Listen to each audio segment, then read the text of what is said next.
Bienvenue à la 13e partie du tutoriel de Flutter. Aujourd'hui, nous parlerons du test field. Un test field, c'est un champ de test qui permet à l'utilisateur de saisir du test, soit avec un clavier virtuel ou soit avec un clavier physique. Donc, on essaiera de partir au niveau de notre code et créer différents types de champs de test ou bien de test field.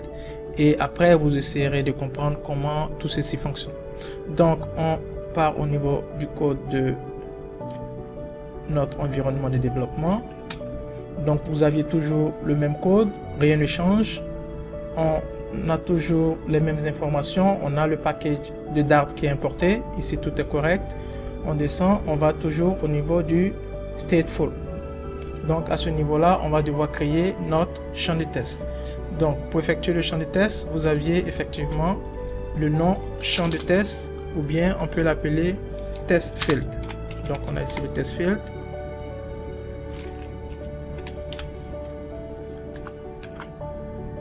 Ok, on a ça. On va devoir créer les informations au niveau du test field. Donc ici on aura une décoration et les informations à l'intérieur qui est du input.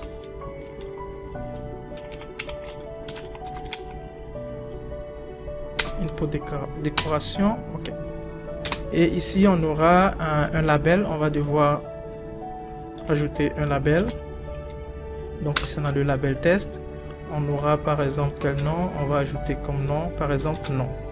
Donc vous aviez le nom, et au niveau de l'information qu'on pourra ajouter à l'intérieur de ce champ, on va ajouter par exemple entrez votre nom, entrez votre nom. Donc ça c'est bon. On va essayer encore de lui ajouter une icône. Donc on aura icône, ça c'est bon. Et on a un certain type d'icône qu'on peut ajouter. Icône, point, on va ajouter par exemple une personne. Ok, ça c'est bon. On peut lui ajouter aussi, pourquoi pas, une couleur. On va mettre ça en rouge ou bien en bleu. On mettra ça en bleu. On peut ajouter une taille à l'icône. On va le mettre par exemple 25. Si on peut voir avec ça. Okay. Donc on a ici notre décoration avec ça. Donc par la suite on peut ajouter, maintenant je vais mettre une virgule à ce niveau là. On va ajouter par exemple le mot d'entrée avec le clavier. Ça peut être un test ou ça peut être des numéros. Ici on va ajouter test input type. Ok, donc ici le nom, on va l'entrer, il sera de type test, donc ça c'est bon. Donc vous aurez le premier test ici avec le nom de type test. On va valider pour que vous essayez de voir. On valide et vous aurez plus ou moins une visibilité sur notre champ de test. Donc vous voyez, vous aviez notre champ de test ici, c'est mis nom, et à l'intérieur vous aviez entrer le nom. Ok, ici vous voyez entrer votre nom. Donc ici tout est visible. Donc à ce niveau c'est bon. On va aller créer un deuxième champ de test. Donc on copie celui-ci, on part vers le bas, on va le coller à ce niveau là avec les mêmes informations. Je vais formater mon code afin que tout soit visible. Ok, donc ça c'est bon. Donc vous aviez le premier test à ce niveau-ci et vous aviez le deuxième. Celui-ci, on va l'appeler par exemple téléphone. Donc je mets phone. Donc ici on aura entré votre numéro de téléphone. Ici comme icône, on va essayer de voir si on peut trouver un téléphone. Donc on aura phone, ok, ça c'est bon, on a le numéro du phone. Maintenant au niveau du type, on va lui dire par exemple de nous donner comme type un numéro. Donc ici on met number. Donc on va valider ça encore pour voir ce que ça nous donne. Ok, donc ici vous voyez, vous aviez ici le nom, le numéro de téléphone. Donc si on clique ici, à l'intérieur vous affiche entrez votre numéro de téléphone. on va essayer de lui demander par exemple de nous afficher un mot de passe. On copie encore le même et on va vers le bas, on colle, on met ici par exemple mot de passe. Vous pouvez le mettre en français comme en anglais, il n'y a pas de problème puisque c'est un test. Donc ici vous mettez entrer votre mot de passe.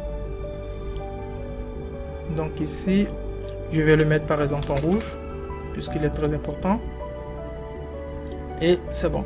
Maintenant comme icône je vais essayer de mettre un cadenas. Pour le cadenas c'est le lock, donc ça c'est bon en rouge. Et je vais lui demander par exemple de crypter l'information au niveau de, donc on va l'ajouter à ce niveau-ci. Ok, obscure test c'est bon, et la valeur de retour c'est booléen, on va le mettre à vrai. Ok, donc ça c'est bon, on va valider ça pour avoir une petite idée de notre code. Donc je valide, donc ça c'est bon. Password, je corrige. Ok, c'est bon.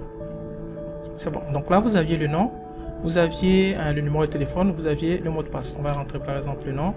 Ici je mets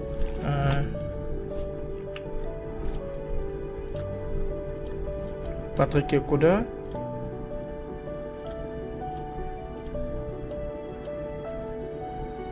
Vous aviez ici le téléphone, automatiquement vous voyez ici le clavier nous affiche le téléphone.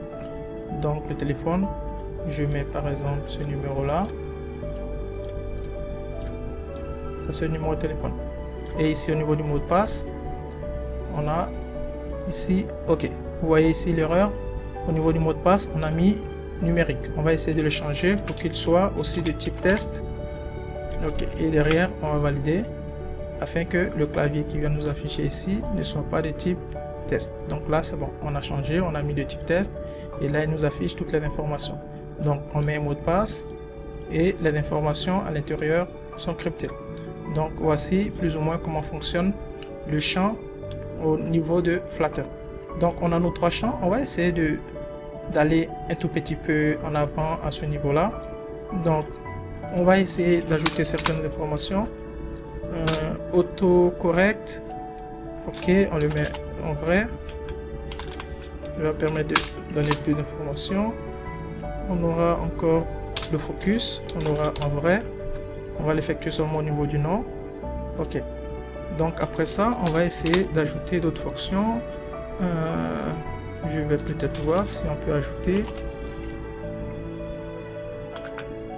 on change, pourquoi pas, on reviendra après. On submit, ça aussi c'est intéressant. On va essayer de travailler sur ça. Je vais essayer de commenter ça. On va essayer de créer ces deux fonctions. Si je prends par exemple on change, donc lui il nous renvoie une fonction du type avec un string à l'intérieur. Si je prends la fonction on submit, ici il nous renvoie aussi une fonction du type string. Donc on va essayer de créer notre fonction. On va toujours au niveau du state, donc on est ici. Ici on aura créé notre fonction afin d'avoir plus d'informations sur ça. Donc on va déclarer dans un premier temps notre variable.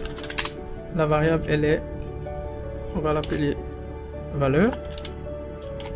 On va l'initialiser. Sachez que les variables avec Flutter, il faut obligatoirement les initialiser. Si vous ne les initialisez pas, vous aurez un message d'erreur suite à votre programme. Concernant les strings, c'est obligé de les initialiser. Donc ici, on aura par exemple la fonction, on va l'appeler submit.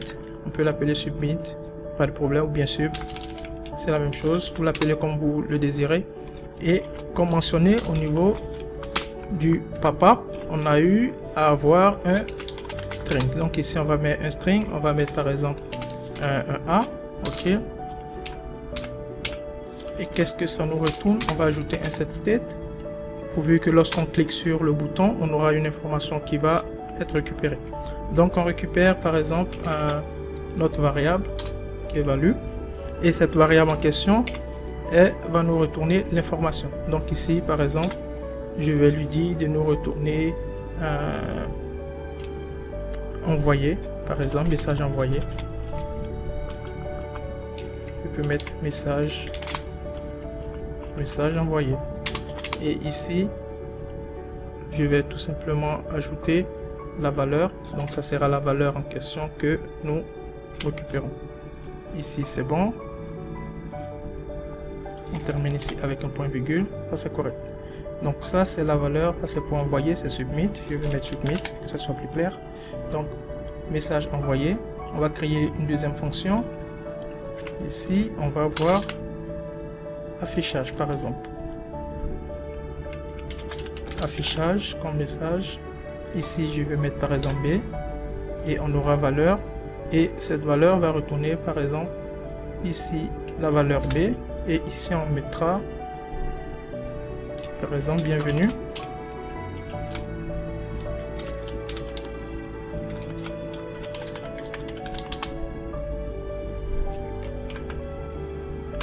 Ok, on aura ça, message envoyé.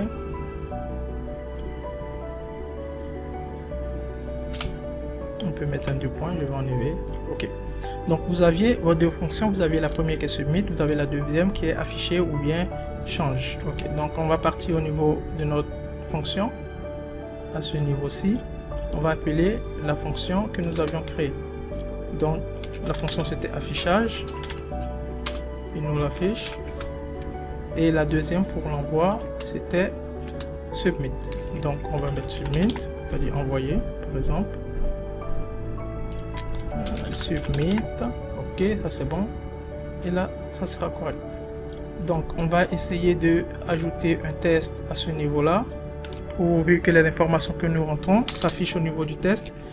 Donc on aura un test comme d'habitude, on l'a déjà effectué, vous aviez plus ou moins une expérience à ce niveau, comment ajouter un test, etc.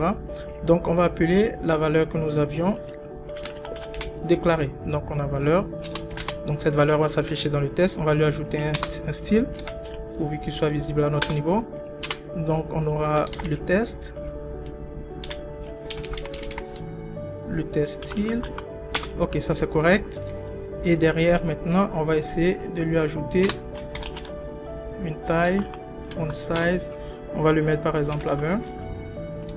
On va lui ajouter aussi une couleur. Donc là on aura par exemple une couleur, on peut la mettre en bleu, pourquoi pas, et à la fin on peut effectuer un petit alignement, ajouter encore quelque chose d'intéressant à ce niveau là. Ok, on va l'aligner, on va aligner ce test pourvu qu'il soit aligné vers le centre. J'ajoute ma virgule, c'est bon, je formate mon code et tout a l'air d'être bon. On va valider et on verra ce que ça donne. Donc ici je mets ok, donc là il apparaît bienvenue Patrick, ça c'est correct. Donc entre le nom, donc ici vous affiche le nom, on rentre le numéro de téléphone, vous avez le numéro de téléphone ici que je rentre. C'est bon, qui est de type numérique. Et enfin on rentre le mot de passe. Donc le mot de passe, vous aviez un mot de passe imaginaire à ce niveau là. Donc c'est tout. Ici le nom bienvenue vous affiche automatiquement, donc il récupère effectivement la valeur que nous avions eu à rentrer. À ce niveau-ci, oui, à ce niveau-ci il nous récupère l'information affichage et nous affiche automatiquement l'information à l'intérieur de ce champ.